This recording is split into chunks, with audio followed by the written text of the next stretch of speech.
Vamos a alabarle a Él, amén. Vamos a exaltarlo porque Él es digno de todo honor, de toda honra y de toda gloria. Qué lindo es mi Cristo, cuán grande es su amor. Yo andaba perdido, Él vino y me halló. Con sus tiernas manos Él me acarició, tomóme en sus brazos y allí me arrulló. Qué dulces caricias las del Salvador, caricias que llenan mi alma de amor. Su voz me asegura, conmigo Él está para siempre, por la eternidad. Qué lindo es mi Cristo, cuán grande es su amor, que diste tu vida por mi pecado, dejaste tu trono por venir por mí, buscando al perdido, me encontraste a mí. Gracias, Señor. Qué dulces caricias las del Salvador, caricias que llenan mi alma de amor. Su voz me asegura, conmigo Él está para siempre, por la eternidad. Aleluya. Alguien que se sienta agradecido al Señor porque Él es bueno, porque Él se acordó de nosotros cuando no lo merecías.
Aleluya.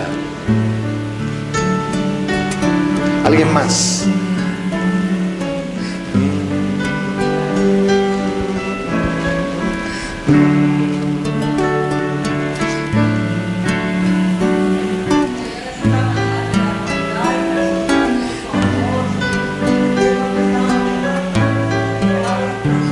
Aleluya.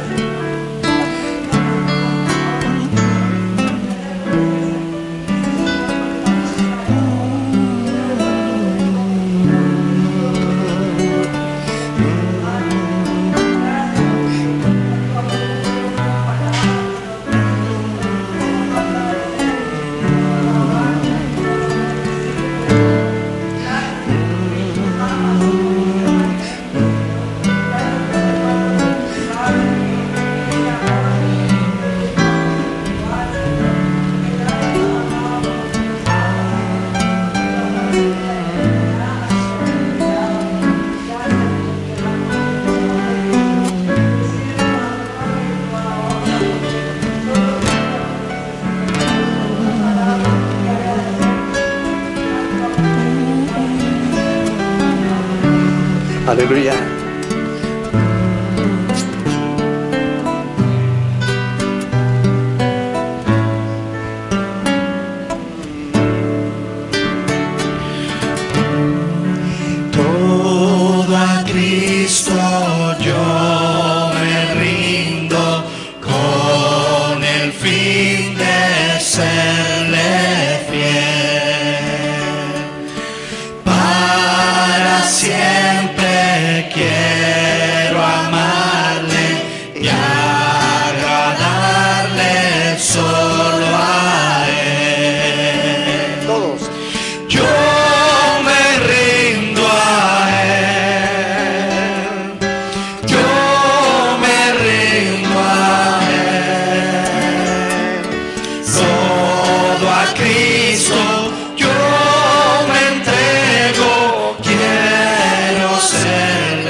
Cristo yo me rindo, a sus pies postrado estoy. El pecado he dejado y le sigo a donde voy. Yo me rindo a Él, yo me rindo a Él, todo a Cristo yo me entrego, quiero serle fiel. Todo a Cristo yo me rindo, sí, de todo corazón. Oh, aleluya. Yo le entrego alma y cuerpo, busco hoy su comunión.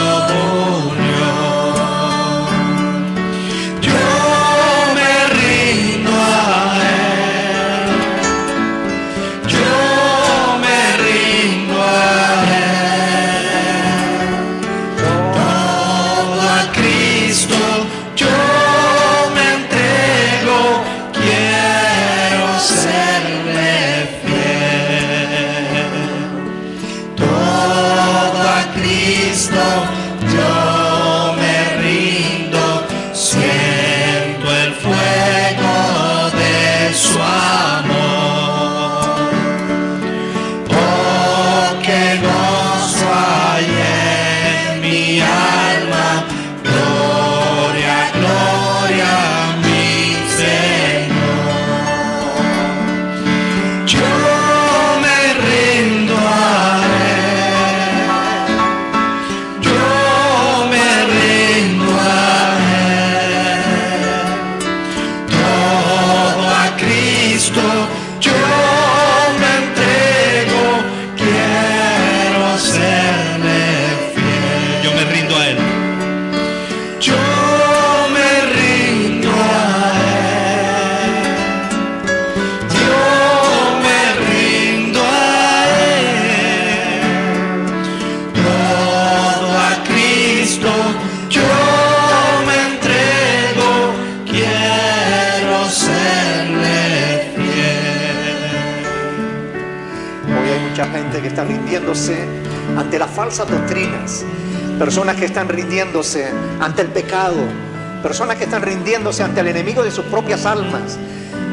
Pero nosotros nos tenemos que rendir a Él, porque cuando tú te rindes a Cristo, Él te da la victoria en todos los demás, en todas las demás áreas de tu vida.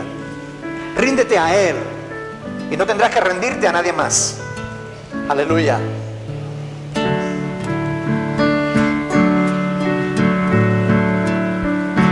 Y si vivimos,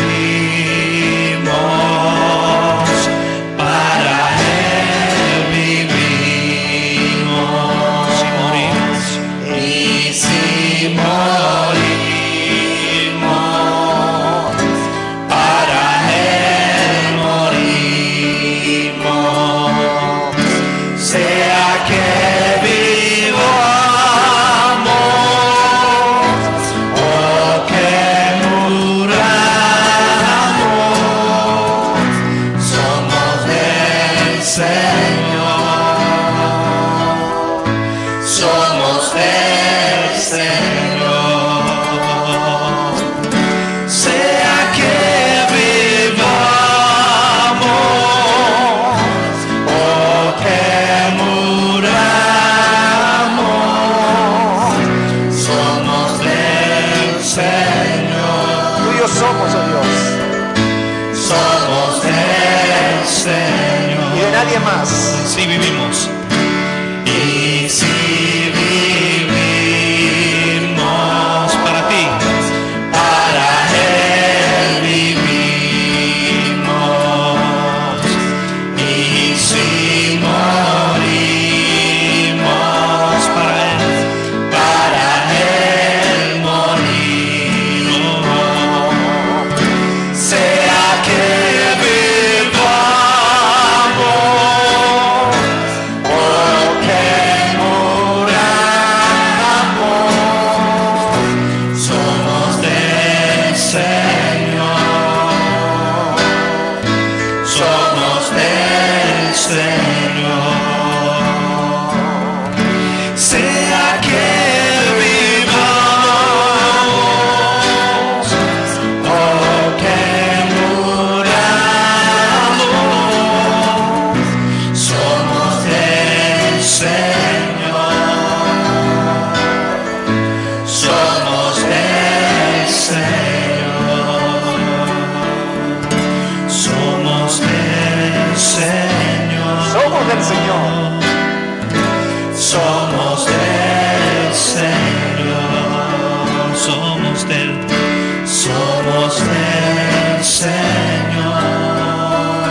no alcanzan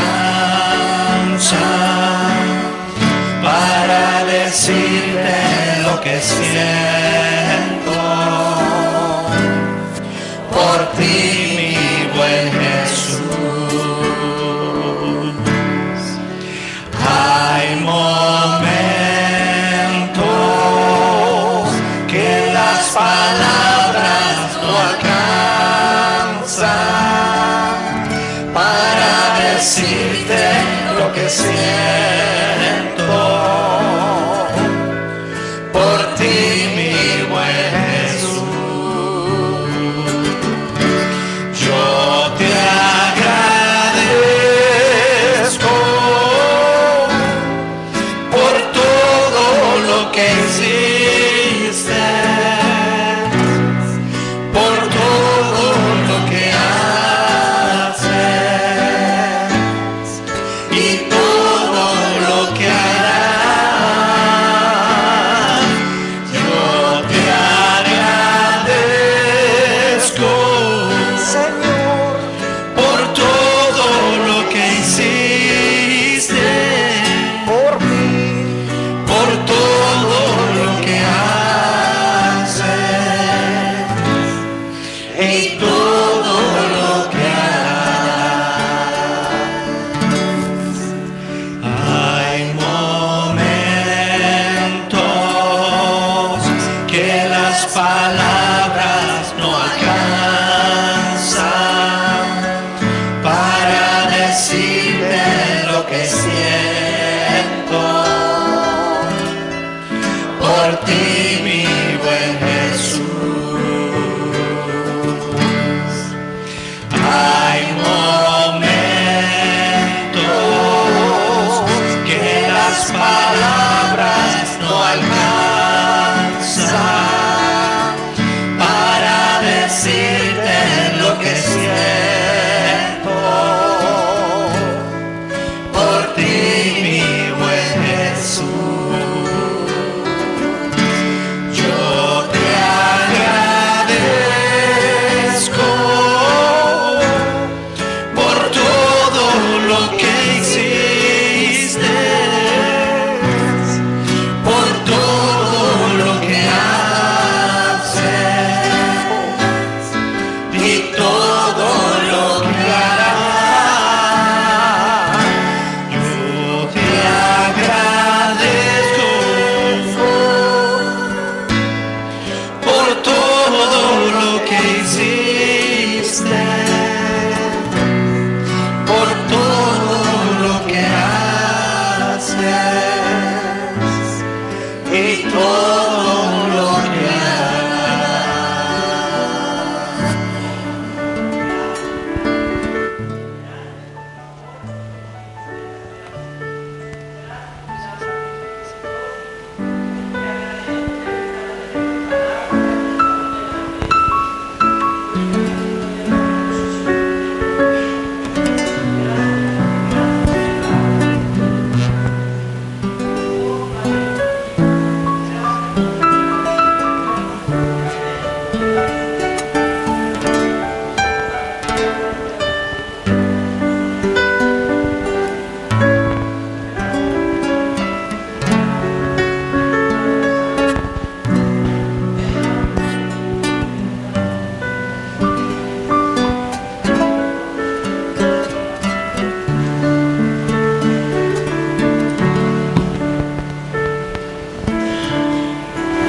Padre, de verdad que yo te agradezco todas estas cosas has hecho en nuestras vidas. Ese amor incondicional diario, tu fidelidad, tu bondad para con nosotros, siendo como somos, Señor. Gracias por morir en una cruz, por mis pecados, por los pecados de mis hermanos, Señor. ¿Cómo no seguirte, Señor? Solo tú eres el único que tienes palabras de vida. No queremos mirar atrás. Te necesitamos, Dios. Gracias, Padre, por ese sacrificio, por ese amor mostrado en la cruz, por nosotros. sangre de Jesús.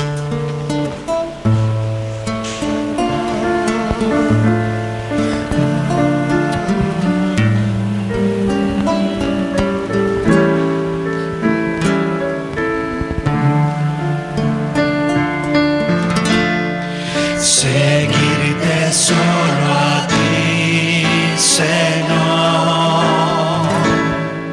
Seguirte solo a ti, Señor.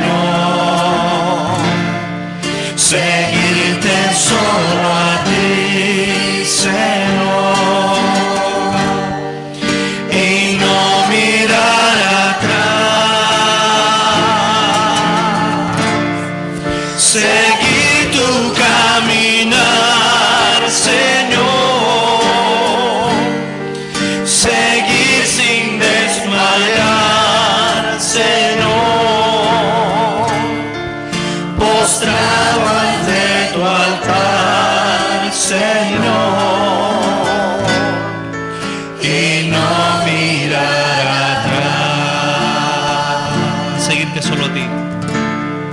Seguirte solo a ti, Señor. Eres nuestro anhelo, Padre. Seguirte solo a ti, Señor. Es lo que desea nuestra alma. Seguirte solo a ti, Señor. Y no mirar atrás. Y no mirar atrás. Seguir tu caminar, Señor. Seguir sin desmayar, Señor. Postrado ante tu altar, Señor. Y no mirar atrás. Miro a la cruz, veo a Jesús. Miro a la cruz y allí muero yo.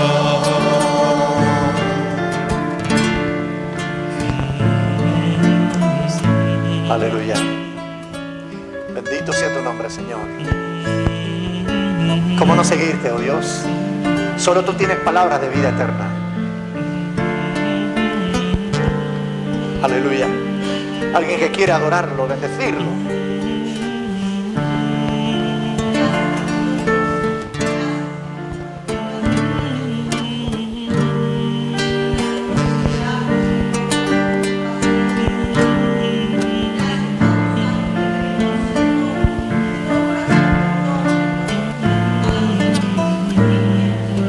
Amén.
Padre, gracias por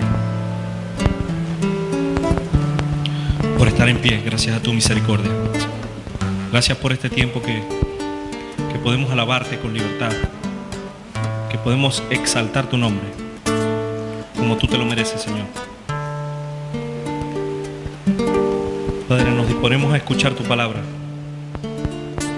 nos disponemos a ofrendar, a celebrar hoy la Santa Cena, Señor. Que todo lo que hagamos, que sigamos haciendo, sea de tu agrado, Señor. Suba hasta tu trono como olor fragante. En el nombre de Jesús. Amén. Amén. Aleluya. Pueden sentarse, mis hermanos. Gloria a Dios.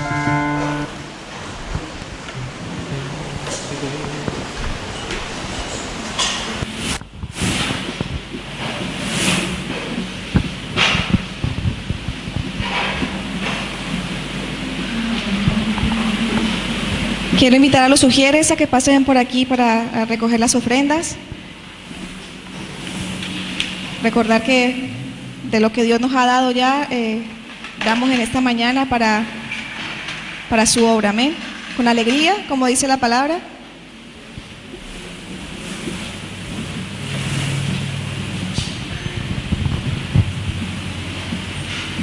Amado Padre, te damos gracias por esta nueva oportunidad, Señor, de poder estar aquí, Señor. También es una forma, Señor, de alabarte, de glorificarte, Señor, y de testificar, Señor, tu grandeza, Señor, y tu amor, Señor. Señor, gracias porque hasta el día de hoy, Señor, has suplido todas nuestras necesidades, Señor. Sabemos que sin merecerlo, Señor, pero tu amor obra así, Señor. Antes nos has dado más de lo que hemos necesitado, Señor. Señor, te pido que bendiga, Señor, al dador alegre, Señor. También, Señor, a las personas que no puedan, Señor, ofrendar. Señor, que seas tú supliendo las necesidades de ellos, Señor. Y te damos gracias, Señor. También, Señor, te pido, Señor, que multiplique las ofrendas, Señor, en el nombre de Cristo Jesús. Amén.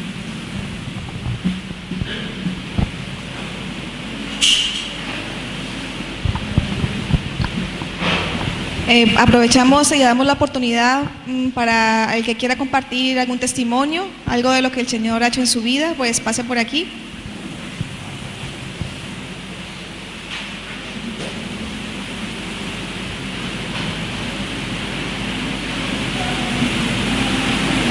Si alguien más se anima, ya viene Iris y Sirley, o Sirley y Iris.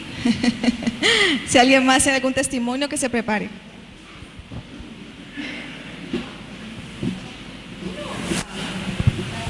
Buenos días a todos, bendiciones.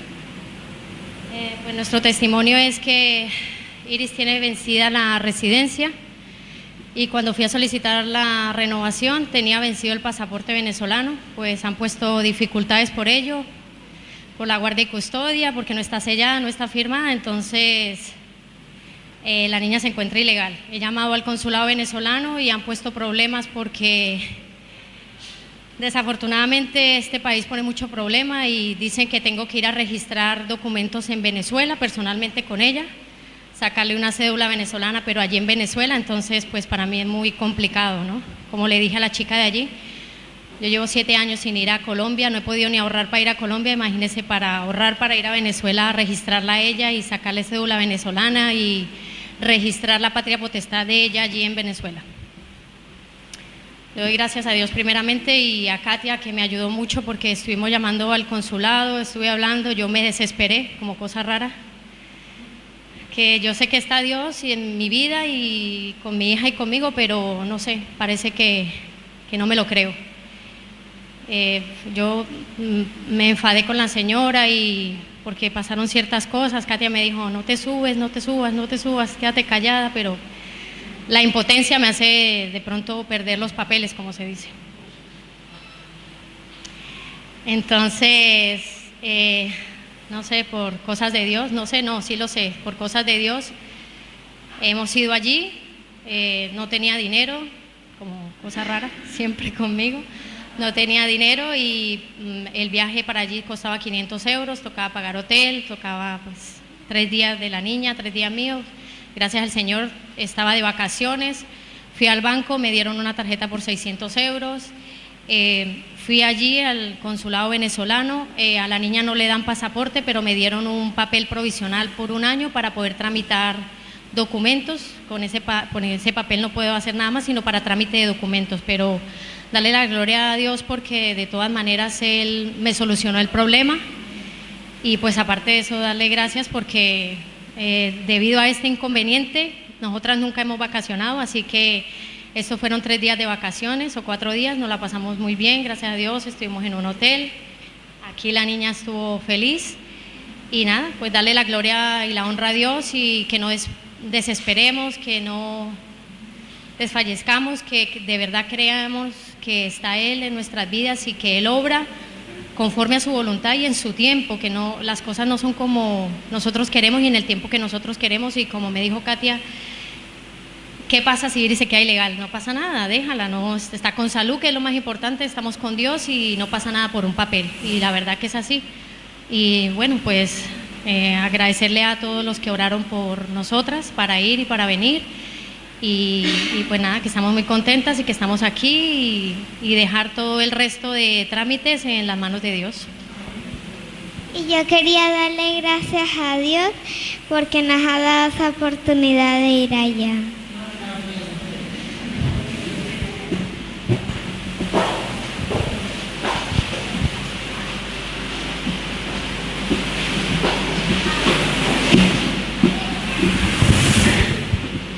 El Señor les bendiga, hermanos.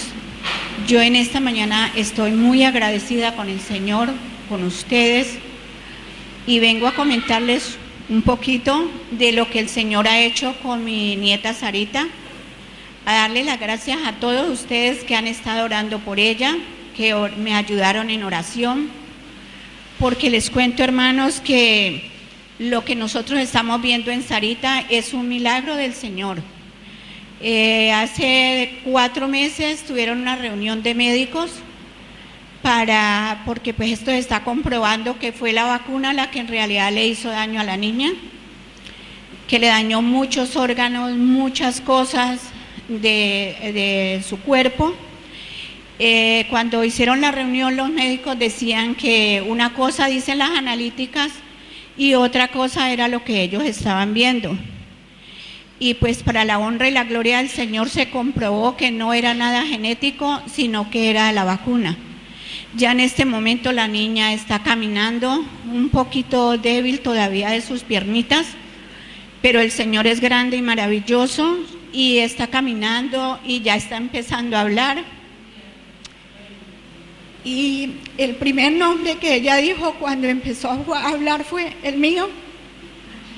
Y pues para mí fue muy maravilloso de saber que Dios es grande, Dios es omnipotente y que Él nos escucha. Si nosotros creemos y confiamos en Él, Él nos escucha. Que el Señor Jesucristo les bendiga de parte de mi hija Mónica, del esposo Omar y de todas mis hijas, de toda mi familia. Que el Señor les bendiga por sus oraciones que han hecho por la niña. Bendiciones, hermanos. Los amo mucho en el Señor. Gracias a Dios que es bueno todo el tiempo con nosotros. Bueno, pues ahora invito al pastor que nos va a compartir la palabra. Dispongámonos. Dios les bendiga. Amén. Aleluya. Damos glorias al Señor. Amén. Porque Él es bueno, porque para siempre es su misericordia.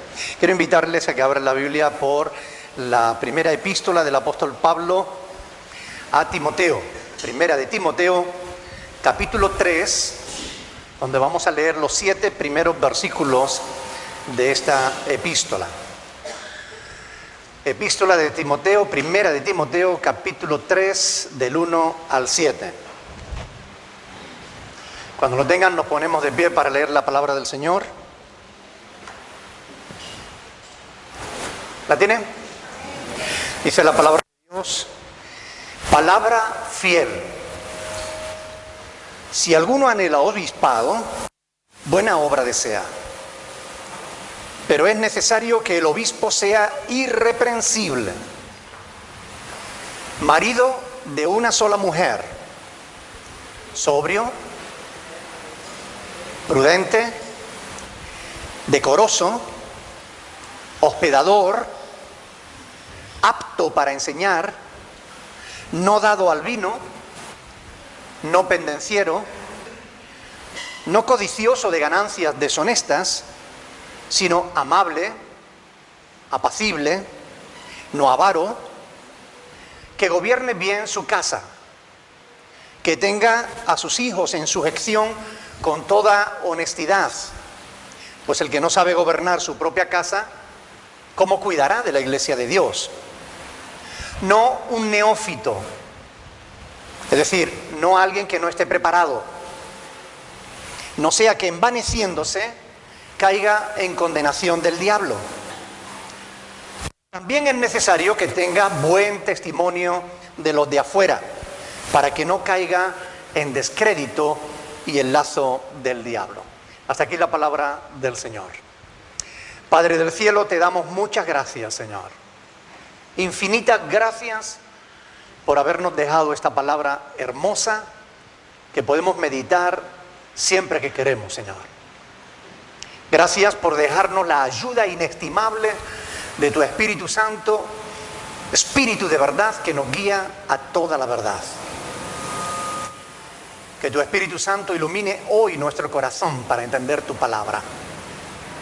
Ayúdanos, Señor, para que salgamos de aquí sabiendo que hemos aprendido algo más de ti, de tu voluntad para nuestras vidas y aún de nosotros mismos. Llévate la gloria, Señor, y la honra, ahora y siempre, en el nombre de Jesús. Amén. Pueden sentarse, mis hermanos. Seguimos meditando en los sacramentos de la Iglesia Católica. Hoy nos toca el sexto y es el penúltimo. Ya nos queda solamente uno más. Estamos destapando las mentiras que por siglos han hecho creer a la gente por el simple hecho de que la gente no se toma la molestia de escudriñar las Escrituras. Porque si la gente leyera la palabra de Dios, descubrirían los engaños, conocerían la verdad y la verdad les haría libre de toda mentira, ¿verdad? Hoy vamos a meditar, como digo, en el sexto sacramento, que es el llamado sacramento del orden, y que tiene que ver con la ordenación al ministerio. ¿Ok? Es cuando se ordena a alguien para servir a Dios y a su iglesia. Como es costumbre entre los católicos y en el catecismo, continuamente se contradicen en todo lo que enseñan. Hasta aquí hemos visto innumerables contradicciones en todos y cada uno de los sacramentos que hemos estudiado. Y en este no va a haber menos contradicción. Hoy vamos a ver cómo afirman una cosa y la contraria. En el mismo catecismo enseñan una cosa y lo diferente. Y esto es así porque no hay verdad en el ser humano. La verdad está en Dios. La verdad está en su palabra. El catecismo se contradice continuamente, pero la Biblia jamás se contradice porque es palabra de Dios. Además de ver las contradicciones del catecismo, estamos meditando en estos temas porque estamos ampliando nuestro conocimiento de la verdad. Estamos ampliando nuestro conocimiento de las Sagradas Escrituras y de todos los temas que están relacionados con la fe cristiana. Por eso estamos estudiando estos sacramentos. El primer punto que yo quiero compartir con vosotros hoy es privilegios. ¿Saben lo que son privilegios, verdad? Beneficios que los seres humanos sacan con la mentira. Ese es el primer punto que voy a compartir con ustedes hoy, porque en este sacramento del orden, los romanistas confunden el antiguo pacto con el nuevo pacto, a Israel con la iglesia, el Antiguo Testamento con el Nuevo Testamento, lo confunden todo. Y lo vamos a ver ahora cuando les lea lo que ellos enseñan sobre este sacramento. todo lo que ellos enseñan lo hacen con el objetivo de crear una diferencia entre lo que ellos llaman el clero, todos los que son ordenados, es decir, sacerdotes, obispos, cardenales, papa, hacer una diferencia entre ellos y el resto del pueblo. Ese es el objetivo de este sacramento, el objetivo de crear una élite que esté por encima del pueblo, que tenga una serie de privilegios que no tenga el pueblo. Ese es el objetivo de este sacramento. Es decir, esto es lo que buscan con esta falsa doctrina. Yo les voy a leer lo que dice el Catecismo sobre este sacramento. En el artículo 1539 dice, y quiero que presten atención porque no hay desperdicio en esto, van a ver la contradicción en un solo párrafo, van a ver cómo se contradicen. El pueblo elegido, dice el Catecismo, se refieren a Israel, el pueblo elegido fue constituido como un reino de sacerdotes y una nación consagrada. Dentro del pueblo de Israel, no obstante, es decir, pero dentro del pueblo de Israel, Dios escogió una de las 12 tribus, la tribu de Leví, para el servicio que ellos llaman litúrgico, es decir, el servicio del culto. Dios mismo es parte de su herencia y enseña. Un rito propio consagró los orígenes del sacerdocio de la antigua alianza.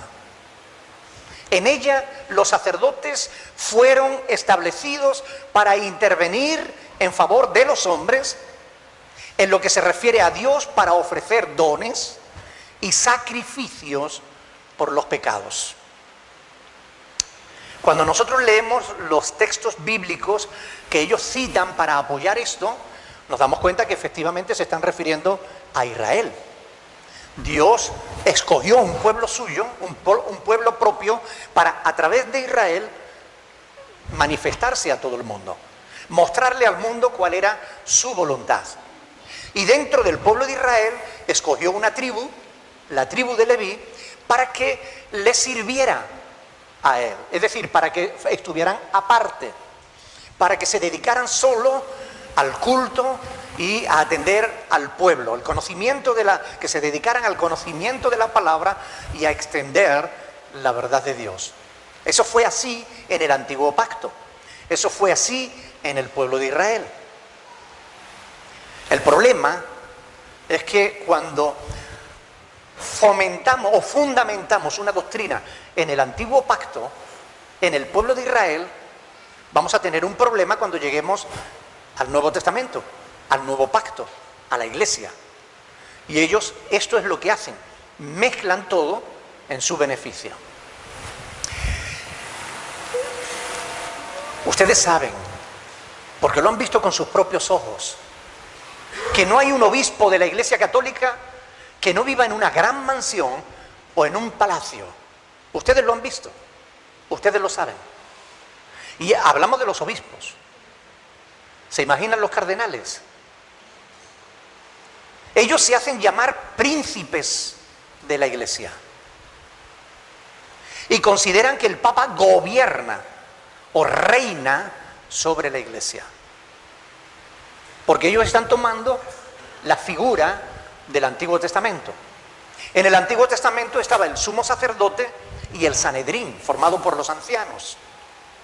Ellos están copiando ese mismo sistema de gobierno, aplicándoselo a la Iglesia. La cuestión es, ¿era esa la voluntad de Dios para su Iglesia? ¿Estableció Dios el sacerdocio levítico en su pueblo, en la Iglesia? Vamos a ver que no.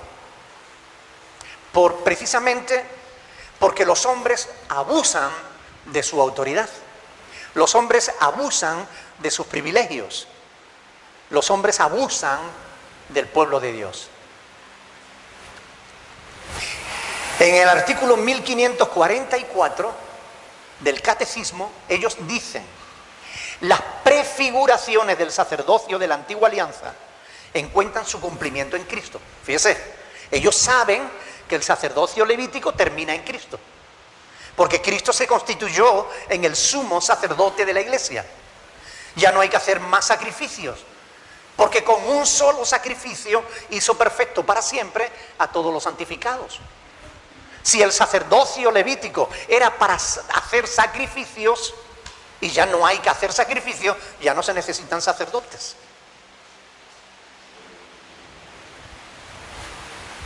Ellos citan incluso 1 de Timoteo capítulo 2 versículo 1, donde dice que hay un único Dios y un único mediador entre Dios y los hombres, el cual es Jesucristo hombre, ¿verdad?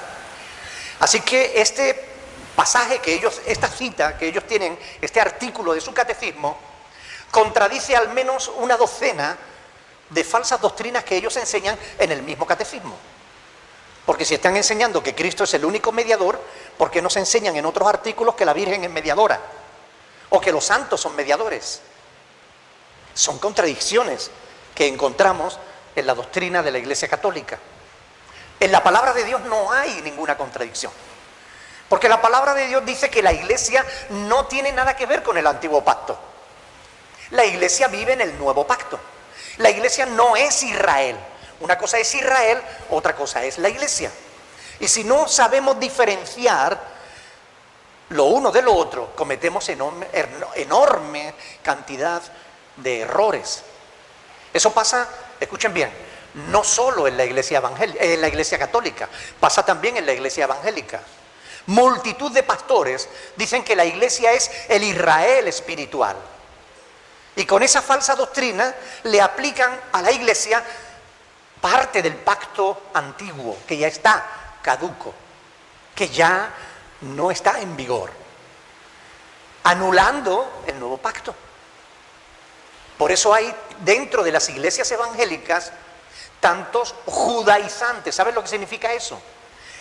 Los judaizantes son aquellos que quieren que los cristianos sigamos cumpliendo los mandamientos de la ley mosaica.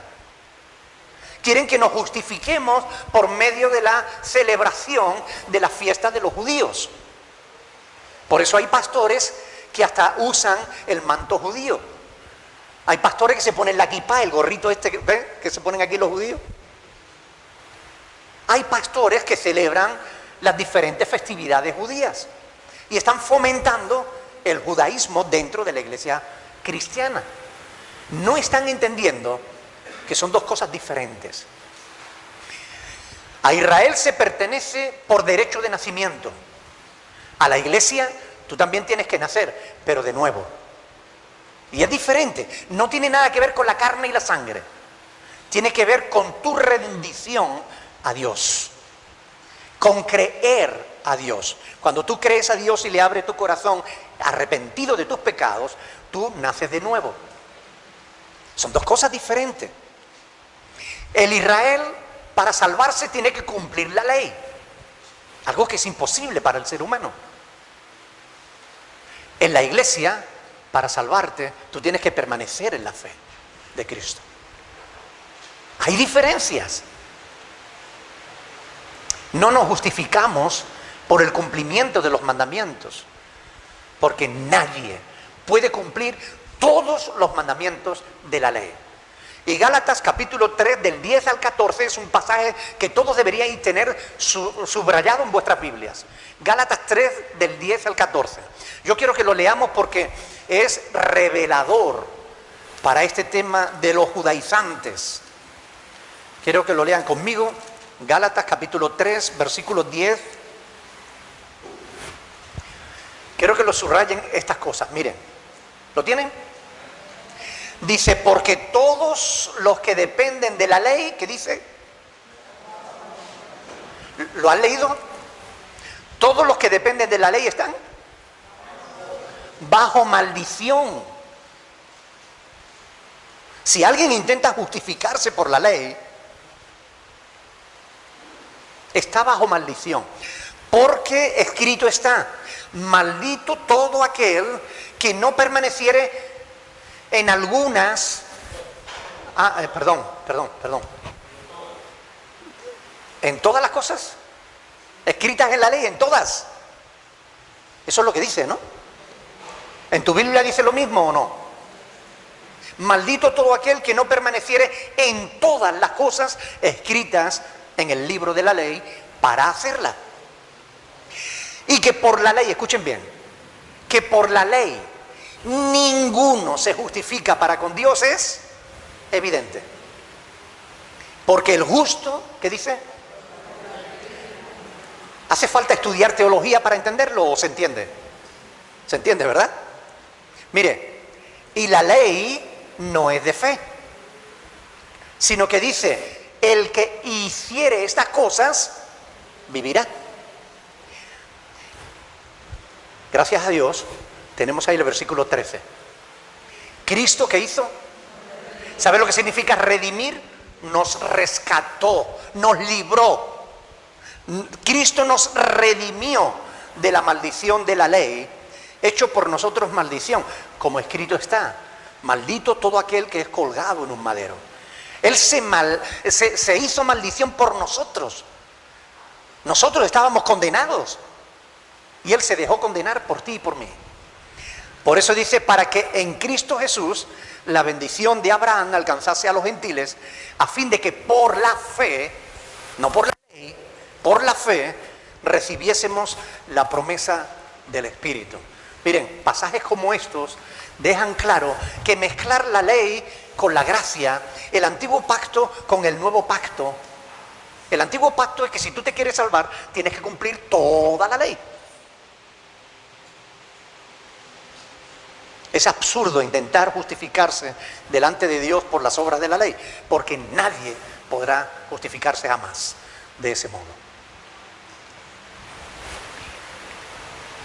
En el artículo 1546 del Catecismo, ellos dicen, Cristo, escuchen bien, sumo sacerdote y único mediador, ha hecho de la Iglesia un reino de sacerdotes para su Dios y Padre. Tienen conocimiento, tienen la verdad delante, pero no la ven. Si Cristo ha hecho de su Iglesia un reino de sacerdotes, quiere decir que todos los cristianos somos sacerdotes. No hace falta un clero especial, no hace falta. No es necesario. Ya no tenemos nada que sacrificar. Cristo fue sacrificado por nosotros. Tú has sido ordenado sacerdote de parte de Dios, para que puedas extender su palabra, para que puedas ser intermediario entre Dios y los hombres, llevándolos a Cristo, que Cristo es el único intermediario, ¿recuerdas? Cristo es el único mediador entre Dios y los hombres. Pero tú tienes, que dice el apóstol Pablo, que somos el cuerpo de Cristo. O sea, tú tienes que llevar el evangelio a la gente. La gente tiene que ver a Cristo en tu vida. Si no, ¿cómo van a conocer a Cristo? Somos el cuerpo de Cristo. ¿Cómo conocemos a Montaña, a Ruth, a doña Yolanda? ¿Cómo la conocemos? Por su cuerpo. No la conocemos por lo que piensa, no la conocemos por su alma o por su espíritu. La conocemos por lo que vemos. ¿Cómo pueden conocer a Cristo? A través de su cuerpo, a través de la iglesia. Somos llamados justamente a dar a conocer a Cristo. Y ellos tienen la verdad delante y no la ven. Teniendo ojos para ver, no ven. Sus ojos están cerrados para que no vean la verdad. ¿Y saben por qué? Segunda de Tesalonicenses 2:11 lo dice claramente, porque Dios permitió que fueran engañados por cuanto no han querido creer a la verdad. Cuando una persona se resiste a creer en la verdad de Dios, cuando una persona o un movimiento antepone las doctrinas humanas a las doctrinas de Dios, al final Dios permite que sean engañados. El peor castigo que Dios puede hacerle al ser humano es retirar su cuidado. Cuando lo deja solo, el ser humano se autodestruye, se hace daño a sí mismo. Toda la comunidad, dice el catecismo, de los creyentes es como tal sacerdotal. ¿No es una contradicción? Si todos somos creyentes, o sea, si todos los creyentes somos sacerdotes, ¿por qué establecer un clero? Claro, ahí da origen a otra falsa doctrina. Como sacerdotes tienen que sacrificar. Porque eso es lo que hace un sacerdote, sacrifica, ¿verdad? Ahora, ¿qué van a sacrificar? Entonces se tiene que inventar que cada vez que ellos hacen una misa, Cristo es sacrificado de nuevo. Porque una mentira lleva a otra mentira. No, Cristo murió una sola vez y para siempre. Nosotros somos sacerdotes en el sentido simbólico. No tenemos nada que sacrificar porque Cristo es nuestro sacrificio. En la iglesia de Jesucristo no se habla de jerarquías. Y el sacramento del orden, visto desde la perspectiva del catecismo, está única y exclusivamente enfocado a establecer una jerarquía. El Papa como rey, los cardenales como príncipes, los obispos como oficiales y después el vulgo, el pueblo, ustedes, que no tenéis privilegios. Ese es el objetivo. Pero cuando nosotros vamos al Evangelio y encontramos las palabras de Jesús donde nos dice, ustedes sabéis que los gobernantes de las naciones se enseñorean de ellas, pero no será así entre vosotros, sino que el que quiera hacerse grande entre vosotros, hágase como el menor. Esa es la voluntad de Dios. Otra cosa es lo que hacen los hombres. El autor de Hebreos, vamos a ir a Hebreos capítulo 10. Hebreos capítulo 10, versículo 11. Hebreos 10, 11. Hablando del sacerdocio levítico, del sacerdocio del antiguo pacto, el sacerdocio de Israel, de la tribu de Leví, dice en el versículo 11, y ciertamente todo sacerdote está día tras día ministrando y ofreciendo muchas veces los mismos sacrificios que nunca pueden quitar los pecados. Pero Cristo, habiendo ofrecido una vez y para siempre un solo sacrificio por los pecados, se ha sentado a la diestra de Dios y de ahí en adelante, esperando hasta que sus enemigos sean puestos por estrado de sus pies, porque con una sola ofrenda hizo perfectos para siempre a los santificados. Amén. Lo que vemos en las Escrituras es que Dios, tras eliminar el sacerdocio levítico, constituye sacerdotes a toda la iglesia. Ahora, es cierto que Dios ha constituido ministerios. Y vamos a ver eso también. Vamos a ir a Efesios capítulo 4. Efesios capítulo 4. Vamos a leer los versículos del 11 en adelante. Efesios capítulo 4. ¿Lo tienen? Dice la palabra de Dios. Y Él mismo constituyó a unos apóstoles, a otros profetas, a otros evangelistas, a otros pastores y maestros, a fin de perfeccionar, versículo 12, Efesios 4:12, a fin de perfeccionar a los santos para la obra del ministerio, para la edificación del cuerpo de Cristo, para que sacrifiquen corderitos cuando los creyentes pequen. ¿Dice eso? ¿Verdad que no? Para que sean superiores a los demás. ¿Dice eso? ¿Verdad que no? Para que sean considerados príncipes de la iglesia. ¿Dice eso? ¿No? A fin de perfeccionar a los santos para la obra del ministerio, para la edificación del cuerpo de Cristo. Mire, el objetivo de estos ministerios que Dios constituye está claro. No tiene nada que ver con el sacerdocio antiguo. No tiene nada que ver con la tribu de Leví, ni con lo que ellos hacían. Hay muchos pastores que hoy dicen, nosotros somos levitas.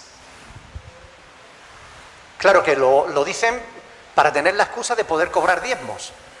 Pero eso es falso, no son levitas. Para que tú seas levita tienes que descender de la tribu de Leví. Tienes que tener sangre judía. Que no es lo mismo que tener judía en la sangre.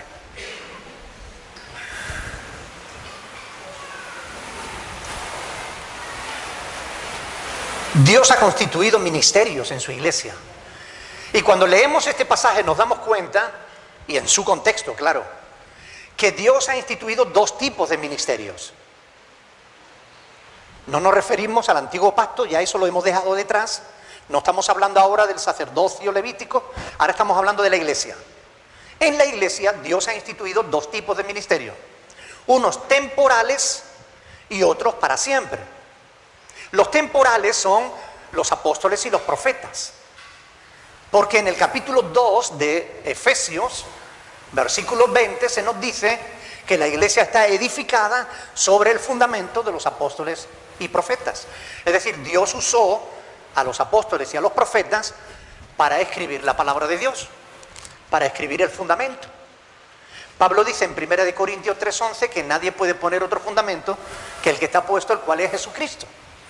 Pero una vez puesto el fundamento, ya no necesitamos nuevos apóstoles, no necesitamos nuevos profetas, porque no necesitamos más revelación que la que tenemos aquí. Quizás necesitemos iluminación para entender lo que hay aquí, pero revelación no hay nada que añadir a lo que ya está escrito. De hecho, la Biblia termina diciendo que nadie debe añadir ni quitar a lo que está escrito. ¿Ok? Por tanto, apóstoles y profetas son ministerios temporales. Después de Pablo no se nombró a ningún otro apóstol. Cristo nombró a los apóstoles.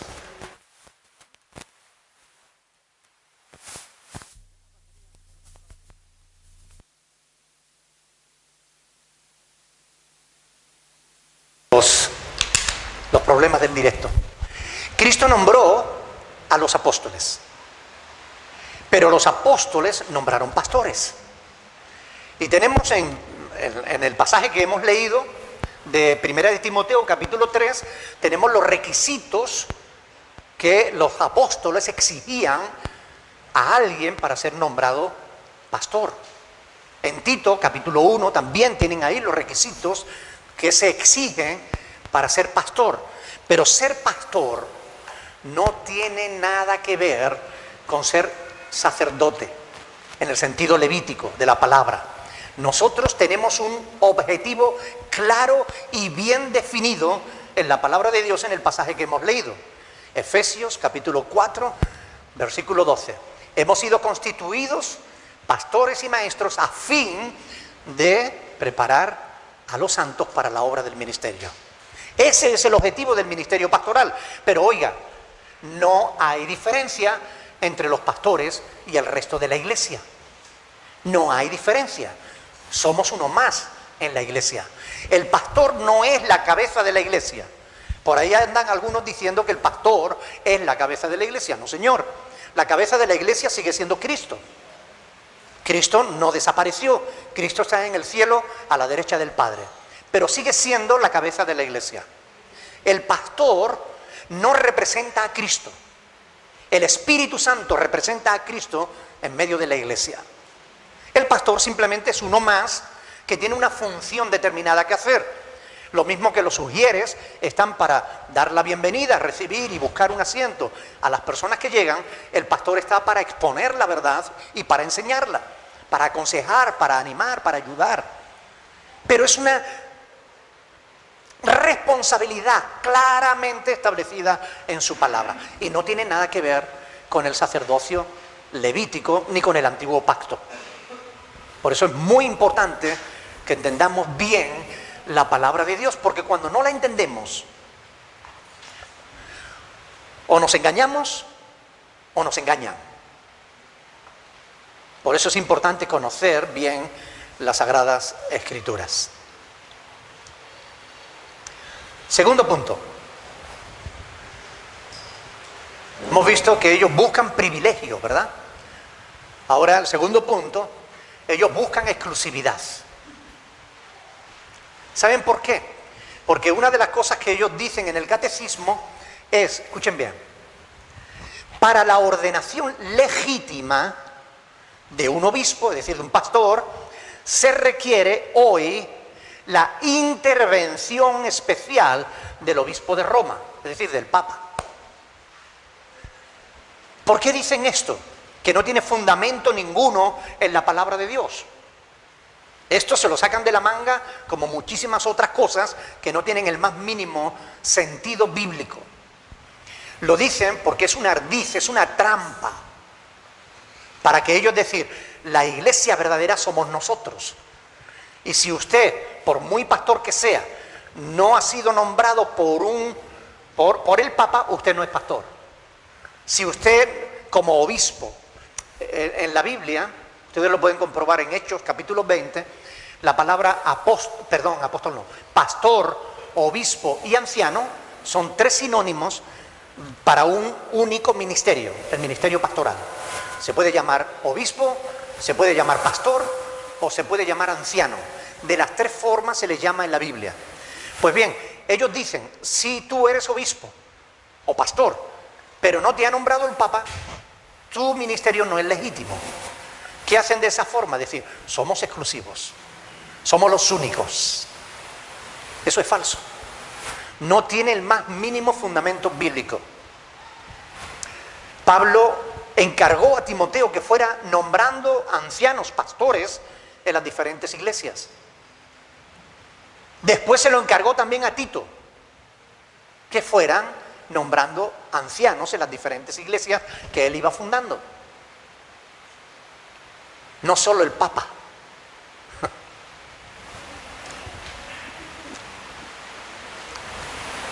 Cuando nosotros vemos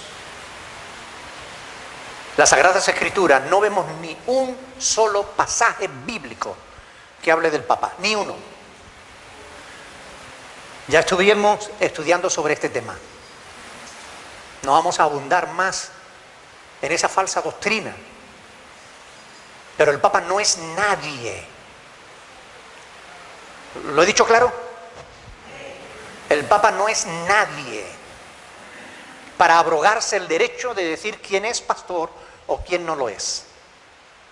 Es la Iglesia la que tiene la autoridad para nombrar un pastor. Es la Iglesia la que, siguiendo las instrucciones de la palabra de Dios, puede determinar si una persona tiene, es decir, reúne o no los requisitos para ser pastor y para ordenarlo pastor. Tercer punto, otra de las falsas doctrinas que ellos enseñan sobre este sacramento es el celibato. El celibato significa que no se pueden casar. Tienen que hacer pacto eterno de no casarse. En el artículo 1580 dice, en Oriente como en Occidente, quien recibe el sacramento del orden no puede contraer matrimonio. ¿Qué leíamos nosotros en 1 Timoteo 3? Es necesario que sea marido de una sola mujer, que tenga hijos. Porque si no sabe cuidar su propia casa, ¿cómo va a cuidar de la iglesia de Dios? Es requisito bíblico imprescindible que el pastor sea casado. Ahora, ¿saben ustedes por qué enseñan eso? Yo quiero enseñarle algo porque es muy interesante escudriñar de dónde vienen las doctrinas. Primera de Timoteo capítulo 4. Primera de Timoteo capítulo 4. Van a saber de dónde viene esa doctrina y cuáles son sus consecuencias. Primera de Timoteo capítulo 4 versículo 1. ¿La tienen? Pero el Espíritu dice claramente que en los postreros tiempos algunos apostatarán, se apartarán de la fe, escuchando espíritus engañadores y doctrinas de demonios. Miren, escuchando espíritus engañadores y doctrinas de demonios, por la hipocresía, escuchen bien, de mentirosos que teniendo cauterizada la conciencia, ¿qué harán? ¿Prohibirán qué? ¿De dónde viene la doctrina de que no se puedan casar? Según Dios, que inspiró al apóstol Pablo, ¿de dónde viene esa doctrina? De los demonios, de espíritus engañadores, Yo no sé cuánta gente que nos está viendo a través de las redes sociales, católicos que nos están siguiendo, tienen una Biblia en su casa, pero yo les invito que la abran, busquen por el índice primera epístola del apóstol Pablo a Timoteo. Busquen el capítulo 4 y lean lo que acabamos de leer. Muchos se apartarán de la fe, escuchando a espíritus engañadores y doctrinas de demonios, por la hipocresía de mentirosos que, teniendo cauterizada, endurecida la conciencia, prohibirán casarse. ¿Cuáles son las consecuencias de ese mandamiento, de esa falsa doctrina? Multitud de personas amargadas porque no pueden vivir la sexualidad. Multitud de personas que han acabado violando niños porque no tienen una esposa al lado con la cual poder satisfacer su naturaleza, porque la sexualidad la puso Dios en el ser humano. Por eso hay tantos errores dentro de la Iglesia Católica, porque están siguiendo doctrinas de demonios, espíritus engañadores. Es así de claro. O sea, yo quisiera ser más suave, pero miren, el dolor que produce la verdad siempre será menor que el daño que produce la mentira. Las Sagradas Escrituras nos demuestran claramente que los papas a lo largo de la historia nos han estado mintiendo y que aún en pleno siglo XXI siguen mintiendo. Qué buen papa es el Papa Francisco. Qué buena gente. Un hombre tan humilde.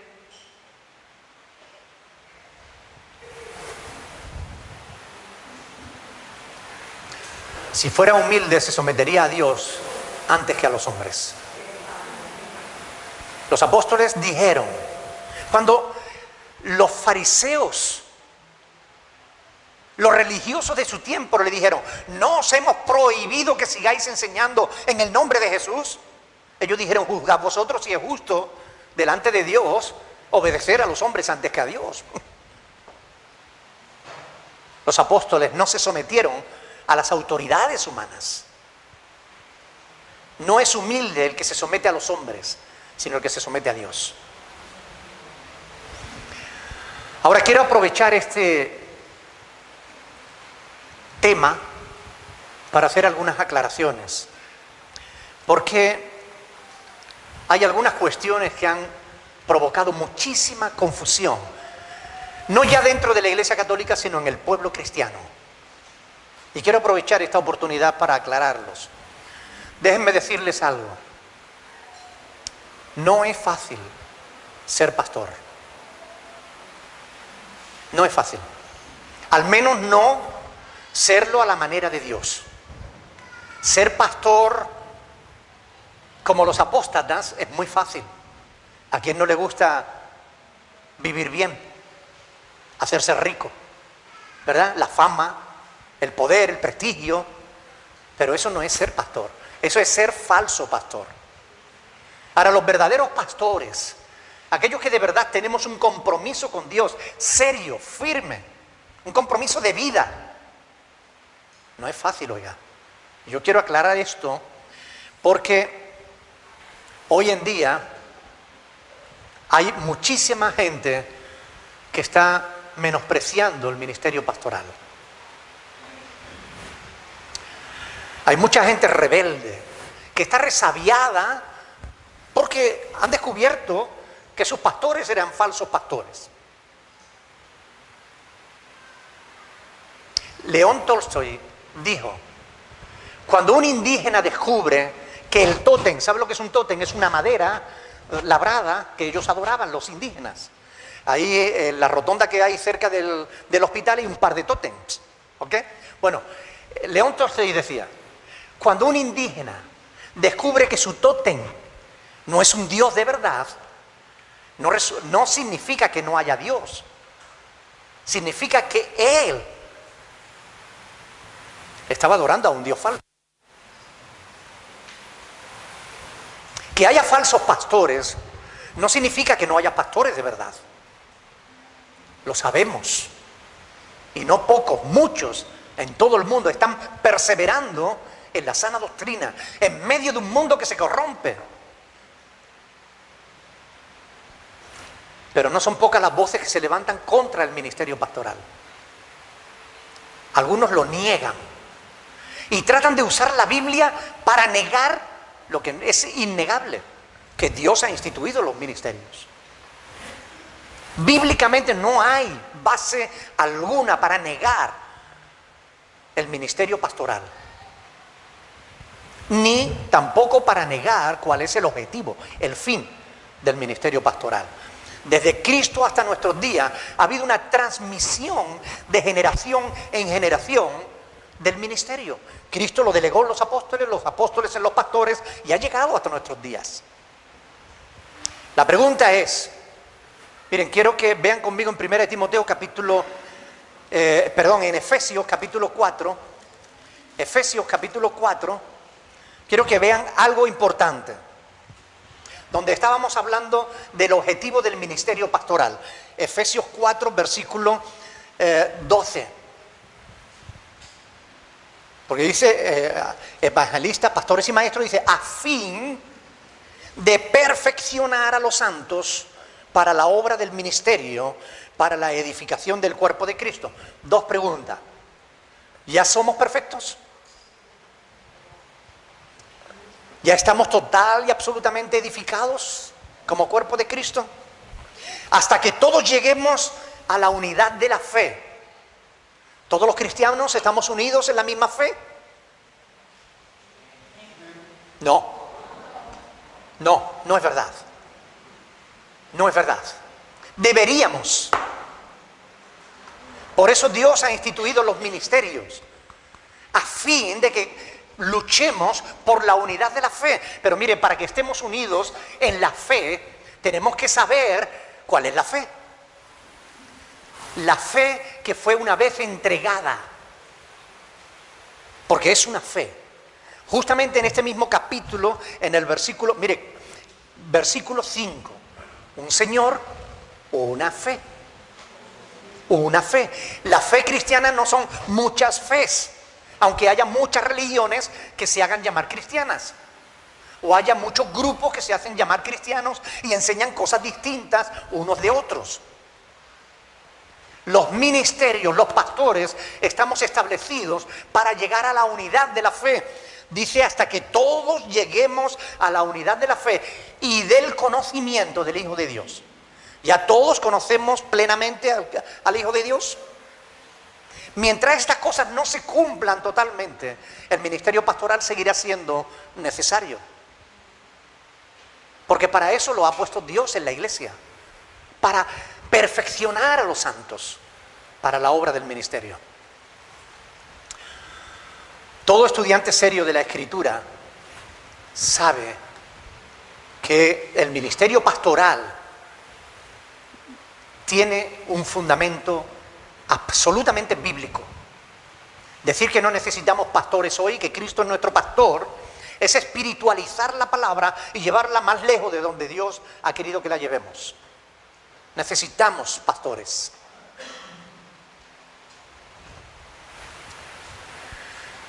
Claro que gran parte del problema que hay con el ministerio pastoral es por el abuso, como digo, que ha habido de algunos falsos pastores con respecto al dinero.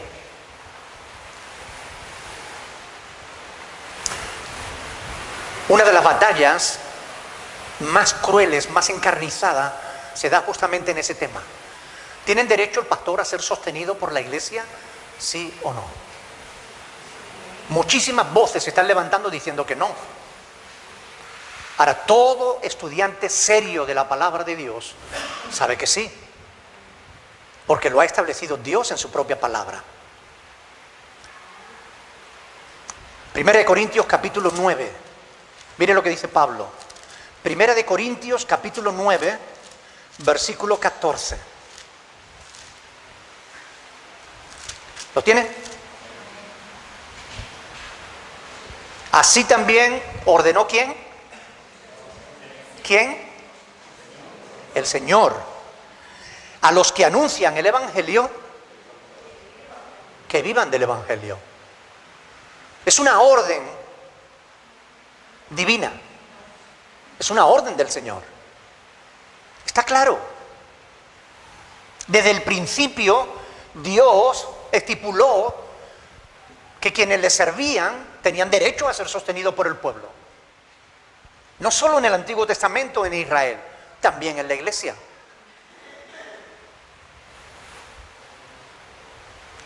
Todo pastor tiene derecho a que se le sustente. Se pone como excusa que Pablo no recibió salario, que trabajó con sus propias manos para no ser gravosos a la iglesia. Y es verdad. Pero es verdad en parte.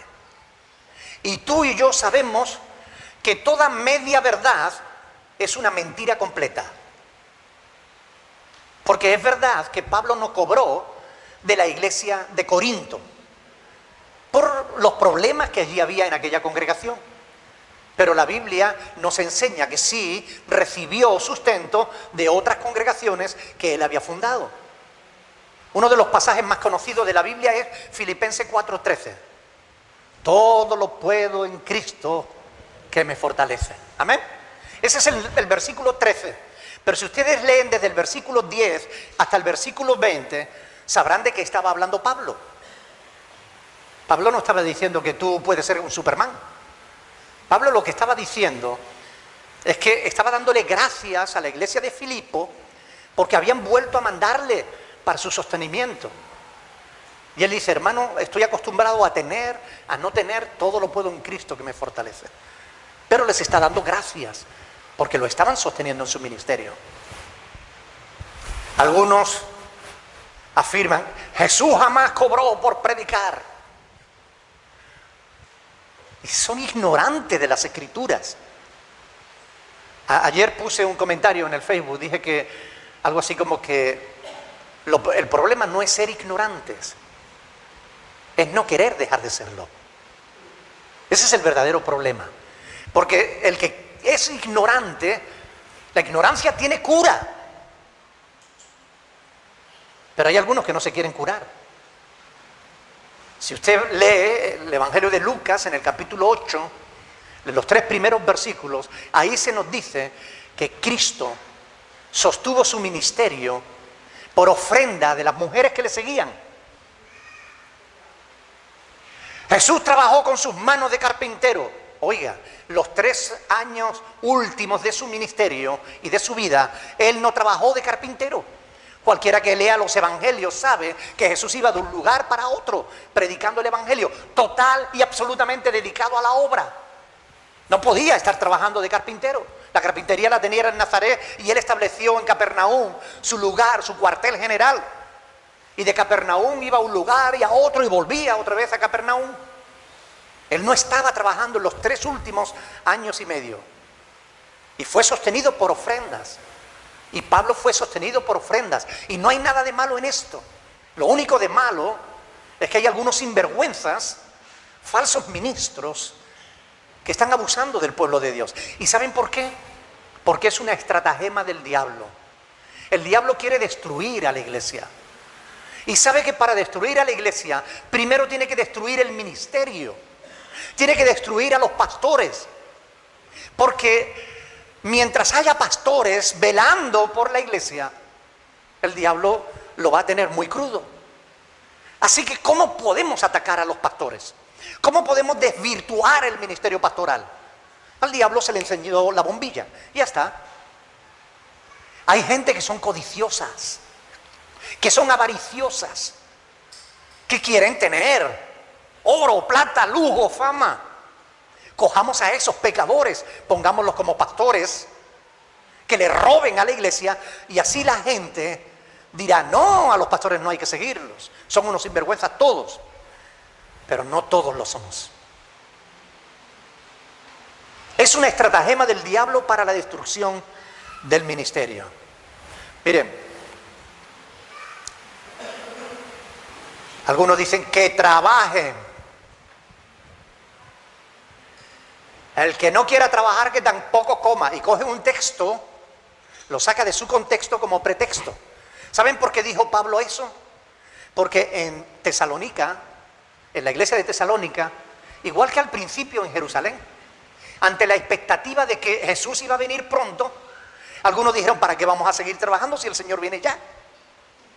Dejaron sus trabajos y querían que la iglesia les mantuviera. Pablo dijo, señores, eso no es correcto. Si alguno no quiere trabajar, que tampoco coma. Está corrigiendo un problema de algunos creyentes en la iglesia de Tesalónica. No estaba hablando del ministerio. A aquellos que dicen, claro, los pastores no trabajan.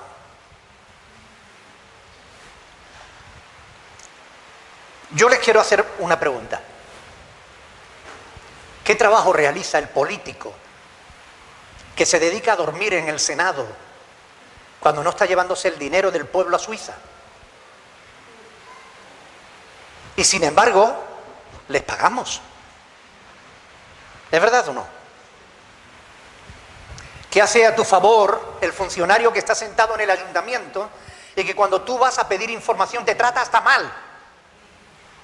No digo que no haya funcionarios que hagan bien su trabajo y traten con respeto a la gente, pero muchos son así, te tratan mal y cobran de ti, de tus impuestos, están siendo sostenidos. ¿Le dirías tú al bombero que está en la mayor parte de su tiempo, está sentado en el parque de bomberos esperando que, preparados, listos para intervenir en caso de necesidad, le dirías tú, si quiere cobrar, vete a trabajar? ¿No es ese su trabajo, estar siempre preparados y dispuestos para cuando sea necesario arriesgar aún su vida por salvarte a ti? Y ellos cobran. Médicos, policías, bomberos, profesores, funcionarios, todos ellos cobran de nosotros, de nuestros impuestos. ¿Por qué no debíamos nosotros, los pastores, de cobrar por nuestro trabajo? ¿Por qué? El ministerio pastoral es una de las profesiones más exigentes y agotadoras que existe entre los hombres. No tenemos ningún horario fijo. No disponemos de descansos como la mayoría de los que trabajáis. Muchos saben que llega una hora en la que tienen tiempo para comerse un bocadillo, para ir, para descansar, tienen días libres. Yo no sé otros, pero yo he intentado muchas veces cogerme un día libre, mi mujer lo sabe, está aquí, y algunos de los colaboradores más íntimos lo saben. Pero hasta el día de hoy trabajo de domingo a domingo, de lunes a lunes, sin descansar un solo día. Siempre involucrado en la tarea de atender la iglesia y las labores pastorales. Con frecuencia se nos interrumpe aún cuando estamos comiendo. Aún cuando estamos durmiendo. A altas horas de la noche. Porque cuando alguien tiene un problema, para esa persona es importante su problema. Quiero aclarar que nadie se equivoque, esto no es ninguna queja, es una aclaración, ¿ok? Para que entendamos las cosas como son en verdad. Se nos exige estar capacitado en multitud de tareas, porque se nos exige ser buenos siervos de Dios y de la iglesia. Se nos exige ser hombres de fe, de oración, de adoración. Es decir, personas espirituales. Se nos exigen ser buenos administradores, dirigentes, hasta cantantes, músicos, maestros, consejeros. Y en todas esas áreas tenemos que estar preparados. Tenemos muchísimos hermanos y no todos de sangre. Cada uno con su personalidad, con su carácter, con su temperamento, con su situación y su problemática, y aún así estamos obligados a mostrarnos amigos de todos, pacientes con todos. Ejercemos de profesores, para lo cual debemos estar siempre estudiando. Curioso que algunos me manden a estudiar a mí, cuando llevo 36 años estudiando la palabra de Dios y la estudio todos los días. Somos terapeutas que escuchamos los problemas de los demás y les ayudamos a encontrar solución. Testigos de lo mejor y de lo peor que hay en el ser humano. En algunos casos debemos actuar como policía para controlar que unos no se hagan daño a los otros, como bomberos para apagar fuegos.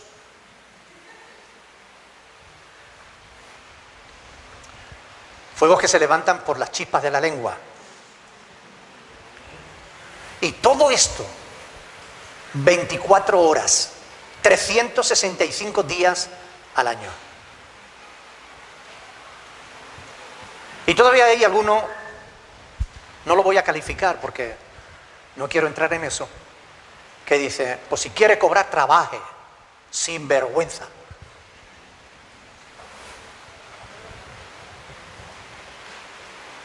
Cuán atrevida es la ignorancia. Se nos exige estar siempre de buen ánimo, tener buenas actitudes, tener buen trato con todos, aun con aquellos que nos critican injustamente, que nos condenan, nos tratan mal y hasta nos mandan para el infierno. En muchos casos, como el mío, como digo, ni siquiera tenemos descanso. En un ministerio que desgasta. Ustedes saben que solo en Estados Unidos, todos los años, 1.500 pastores abandonan el ministerio. Solo en Estados Unidos. 1.500 pastores tiran la toalla cada año. Además de todo esto, quieren que trabajemos. Ahora bien, pastor sí, sostenimiento sí, pero ¿cuánto hay que pagarle al pastor? Esta es otra discusión. Cuando hoy vemos lo que está pasando en la iglesia a nivel internacional, pastores que llegan en limusinas a un local lleno de gente pobre, eso es una vergüenza, oiga. ¿Eso es justo? No lo es. Pastores que tienen jet privado en países en los que el 90% de la población son pobres, que viven 100.000 veces por encima del nivel medio de la congregación. Eso es total y absolutamente injusto.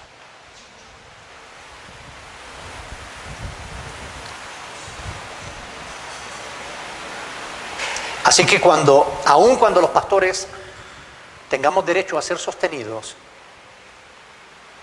¿cuánto debe cobrar un pastor? Yo quiero llevarles a un texto y con esto vamos a terminar. Primera de Timoteo, capítulo 5. Primera de Timoteo, capítulo 5, versículos 17 y 18. Primera de Timoteo 5, 17 y 18.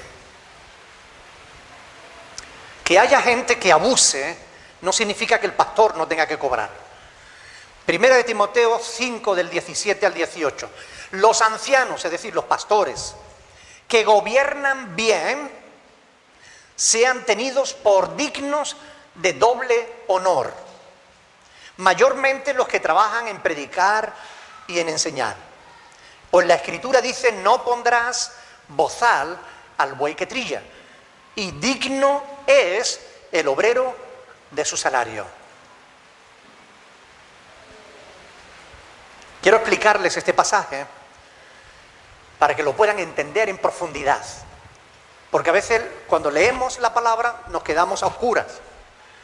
La palabra que se traduce por honor, digno de doble honor, es timé. La palabra timé, una palabra griega que significa algo más que reconocimiento. significa salario. De honor viene honorario. De hecho, en algunas versiones bíblicas se traduce este pasaje de otra manera. Les voy a leer dos versiones diferentes. Escuchen bien, esta es la traducción en lenguaje actual, la versión de la Biblia en lenguaje actual. Dice, este mismo pasaje que hemos leído, 1 de Timoteo 5, del 17 al 18, dice: los líderes de la iglesia que hacen bien su trabajo merecen que se les pague el doble, especialmente los que anuncian y enseñan la buena noticia. Porque la Biblia dice, no impidan que el buey coma mientras desgrana el trigo. Y también dice, quien trabaja merece que se le pague. Esa es la versión, la traducción en lenguaje actual. Ahora quiero leerles otra versión bíblica, la Nueva Traducción Viviente. Dice en estos mismos textos, los ancianos que cumplen bien su función deberían ser bien respetados y bien remunerados. En particular los que trabajan con esmero, tanto en la predicación como en la enseñanza. Pues la Escritura dice, no le pongas bozal al buey para impedirle que coma mientras trilla el grano. Y dice también, todo el que trabaja merece recibir su salario. Nueva Traducción Viviente. Por tanto, pastorado sí, sustentado sí, que abuse no. Pero como pastor hay que enseñar la verdad. Y la verdad la tenemos aquí en la palabra de Dios. Yo no digo esto para que a mí se me pague el doble. Yo soy de la opinión de que un pastor debe vivir al nivel medio de la iglesia que pastorea. Es decir, no es lógico que si un pastor vive en Beverly Hills, donde el nivel medio es de gente muy rica, que el pastor sea un pordiosero, que vaya mal vestido y que no tenga para sustentar a su familia. No. Tiene que vivir a la media de la congregación, no 100.000 veces por encima. Pero un pastor que vive que pastorea una iglesia como esta, debe vivir a un nivel medio. Y esto es como debe ser. Es la voluntad de Dios. Y vemos que esto no tiene nada que ver con lo que enseña la Iglesia Católica, ni con lo que hoy estamos viendo en muchas iglesias. Hermanos, yo les invito, por favor, escudriñen las Escrituras. Si hablan en las redes sociales, asegúrense de que conocen el tema en profundidad. Si no, dejen que los que lo conocen puedan intervenir.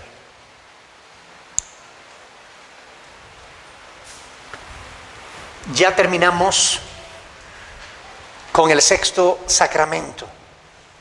Solo queda el del matrimonio, que voy a aprovechar. La próxima vez que les predique les hablaré sobre el matrimonio, pero hablaré también del divorcio y nuevo matrimonio. Porque recibo multitud de cartas preguntándome y pidiendo consejería sobre ese tema.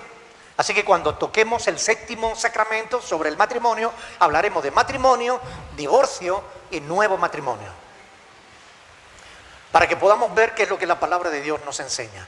Ahora es tiempo de recordar que Jesús, nuestra Pascua, dio su vida por nosotros para que nuestros pecados fueran perdonados, para que pudiésemos vivir una buena relación con Dios, para que ya no tuviéramos que vivir lejos de Él, para que pudiésemos conocer a Dios en mayor profundidad. Para eso nos dejó la palabra de Dios y nos dejó también al Espíritu Santo, que nos guía a toda la verdad. Por tanto, hermanos, pongámonos de pie, vamos a participar de la Santa Cena.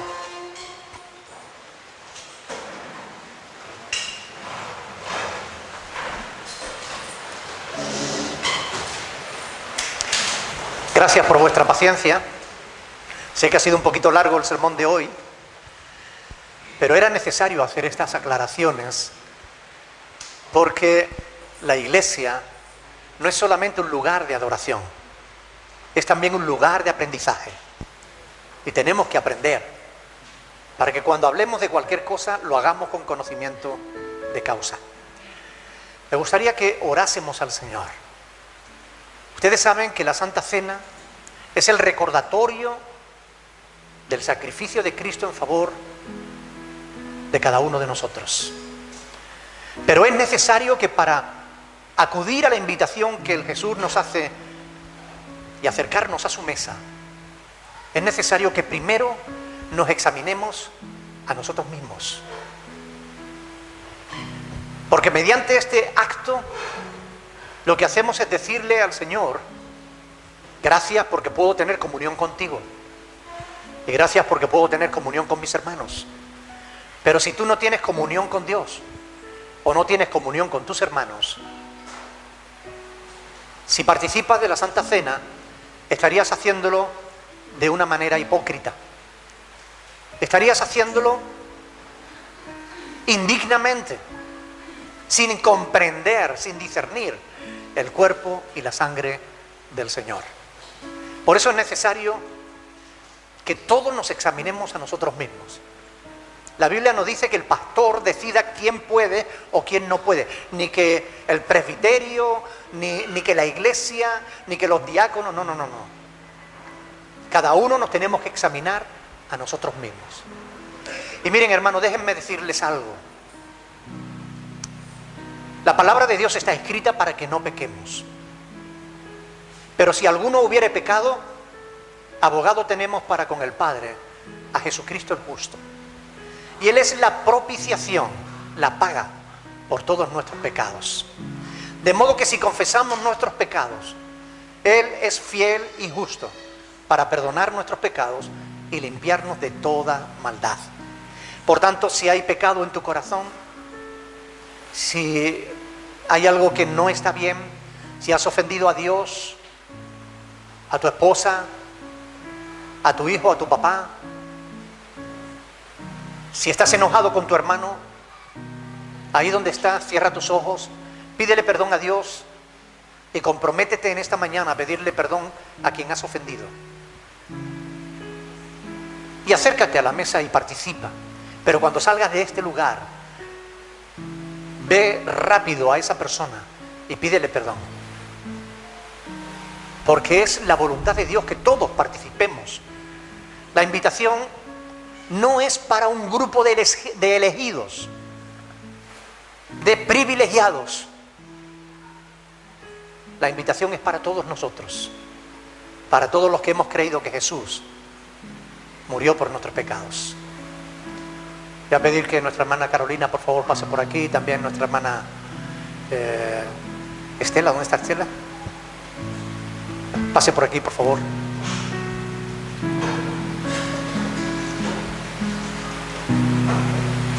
Ellas son diaconisas de la iglesia. Y vamos a orar por el pan y por el vino. Pero mientras tanto, estén orando, hermanos. Cada uno de nosotros oremos para que Dios limpie nuestra mente, nuestro corazón de todo pecado, que podamos restaurar nuestra comunión con Dios y que no haya nada ni nadie que nos separe del amor de Cristo, del amor a Cristo.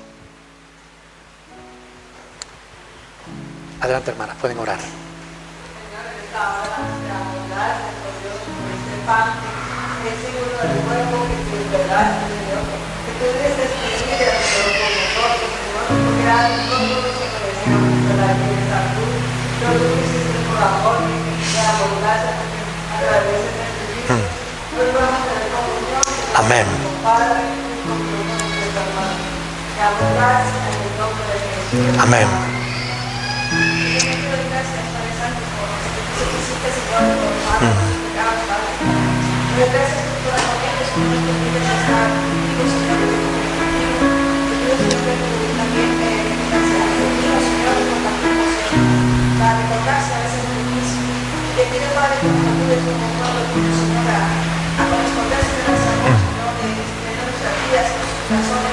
Sí, Señor.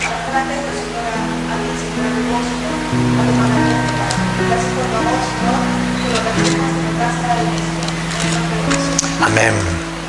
Aleluya. Mientras que nuestras hermanas pasan a repartir el pan y el vino, yo les pido por favor reténganlo en la mano, no lo coman, no lo beban hasta que todos lo hagamos al mismo tiempo, como enseña la palabra del Señor. Quiero aprovechar estos momentos para exhortarles. Hermanos, estamos en los últimos tiempos, en tiempos difíciles, tiempos de apostasía, tiempos en los que es más fácil ser pecador que cristiano. Estamos en tiempos en los que la corriente de este mundo empuja con una fuerza terrible para arrastrarnos y llevarnos al infierno. El diablo sabe que le queda poco tiempo. Sabe que muy pronto va a llegar su fin. Y por eso está desatando todo su poder. Ustedes saben que el poder del diablo no es otro que el de la mentira. Está desatando todo el poder de la mentira. Y la está introduciendo en todo lugar, aún en las iglesias.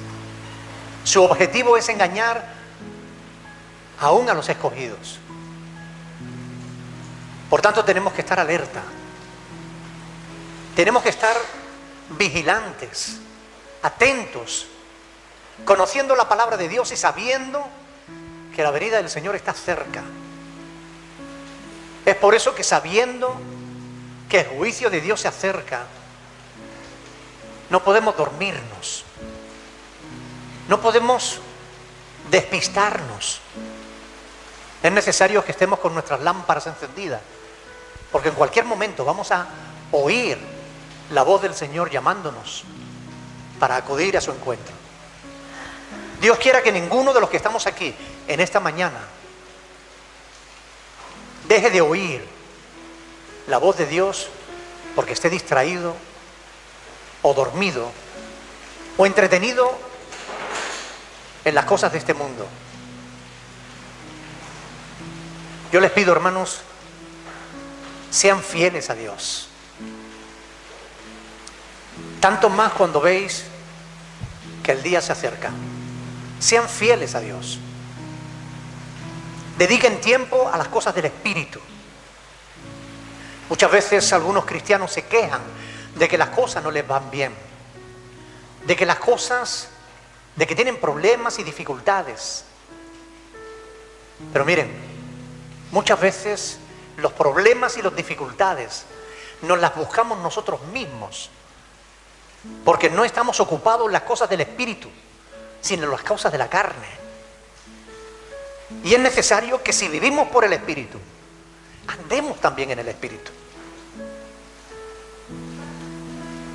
Porque las consecuencias de andar en la carne son corrupción y muerte.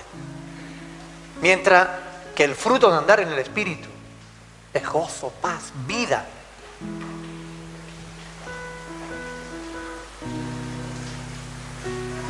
Estamos aquí en esta tierra con una función. No estamos simplemente porque estamos. Estamos porque tenemos un objetivo que cumplir. Dios quiere que seamos lámparas, que seamos luz a las naciones. Dios quiere que seamos sal para esta tierra. Pero cuando vemos cómo la tierra se va corrompiendo, o una de dos: o estamos fallando como sal, o es que algo no está funcionando bien. El avance del mal es una clara evidencia de que la iglesia no está totalmente haciendo su trabajo al 100%. Porque cuando la iglesia avanza, cuando la iglesia se mantiene firme, cuando la iglesia pelea la buena batalla de la fe,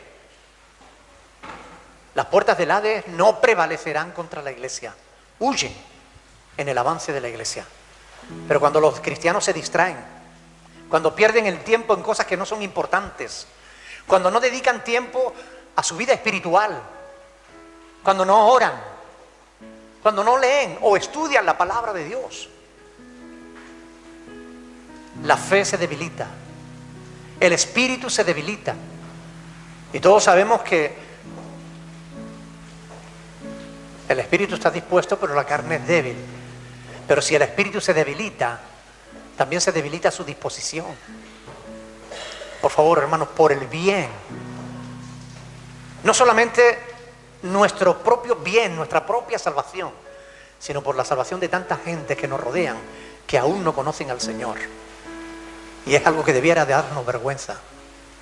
Es lo que dice la palabra de Dios, no lo digo yo. Está escrito en Romanos capítulo 10. Habiendo tanta gente que no conocen al Señor, nosotros tenemos necesidad de tomarnos en serio. ¿Quiénes somos? ¿Dónde estamos? ¿Qué tenemos? Somos hijos de Dios que estamos en este mundo y tenemos un mensaje para dar. Tenemos una verdad que transmitir, una vida que vivir conforme a la voluntad de Dios. Yo les animo para que no pierdan el tiempo, porque en cualquier momento el Señor vendrá. ¿Y saben qué ocurrirá en ese momento?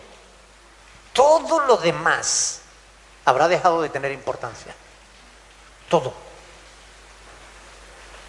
El trabajo, las vacaciones, el dinero. Escuchen bien, aún la familia habrá dejado de tener importancia. Lo único importante será si ha sido fiel o no a Dios. Por tanto, os exhorto, hermanos, tómense en serio vuestra fe. Sean fieles a Dios. Resistan al diablo y Él huirá de vosotros.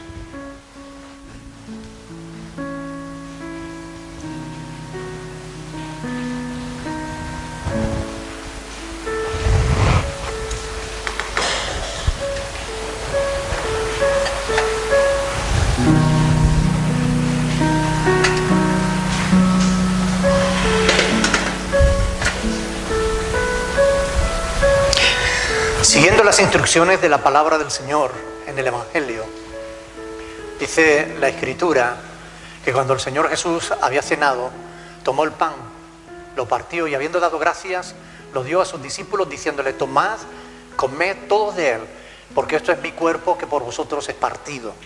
Haced esto en memoria de mí. Así que en memoria del sacrificio de Cristo, participamos del pan con gozo y alegría en nuestro corazón.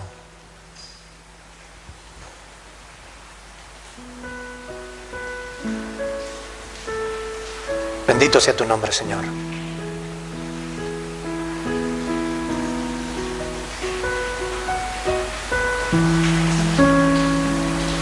Gracias. Sigue diciendo el texto sagrado que después de la cena tomó la copa, la bendijo y la dio a sus discípulos diciéndole: tomad, bebed de ella todos, porque esto es mi sangre. Sangre del nuevo pacto. El viejo ya quedó atrás, del nuevo pacto, que será derramada para la remisión de todos vuestros pecados. Participamos de esta copa, símbolo de la sangre de Cristo. Amén. Bendito sea tu nombre, Señor. Gracias, Dios del cielo. ¿Quién podrá borrar mis actos? ¿Quién podrá lavar mis manos? ¿Quién podrá salvar mi alma? ¿Quién hará ese milagro? ¿Quién querrá quitar mis faltas y dejarlas a un lado? ¿Quién reparará mi corazón manchado de pecado? ¿Dónde encontraré respuestas? ¿Dónde encontraré respuestas?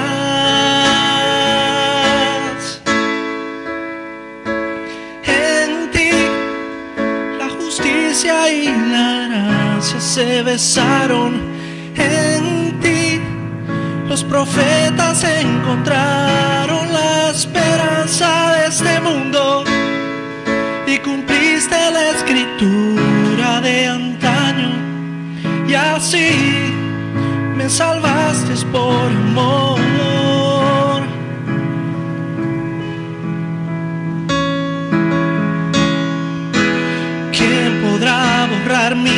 mis actos?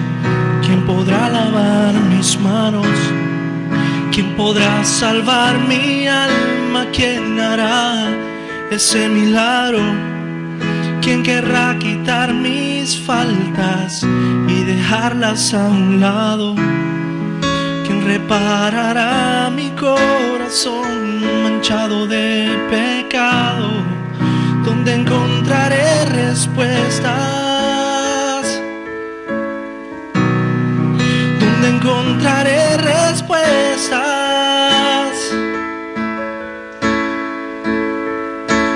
En ti la justicia y la gracia se besaron. En ti los profetas encontraron la esperanza de este mundo. Y cumpliste la escritura de antaño, y así supe que tú eras Dios. Aleluya. Me gustaría que una o dos personas o tres personas, con oraciones breves, en voz alta, para que todos podamos oírla, podamos dar gracias al Señor por su sacrificio. Aleluya.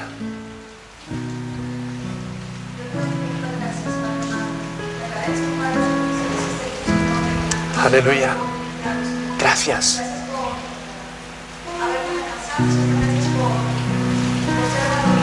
Gracias. Sí, Señor. Amén. Amén. Aleluya.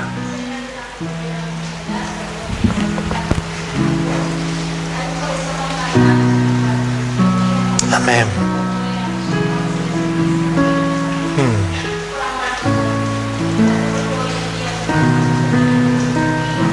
Sí, Señor. Aleluya.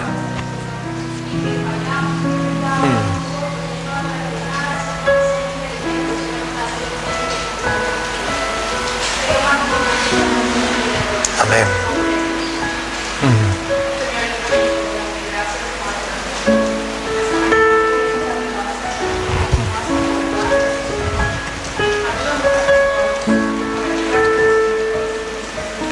Aleluya.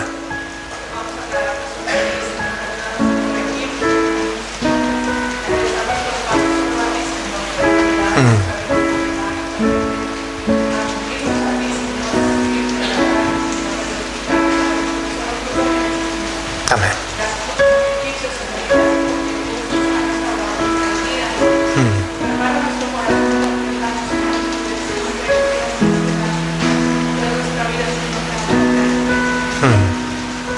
Amén.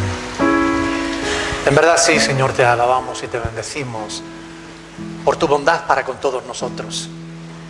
Gracias porque no nos has dejado el fruto de nuestros propios caminos, sino que nos has dejado una palabra sencilla y clara y tu Espíritu que nos guía a toda la verdad. Padre, gracias. Llévate la gloria y la honra, porque tú y nadie más que tú eres el único que la merece. En el nombre glorioso de Jesucristo. Amén. Amén. Pueden sentarse, mis hermanos.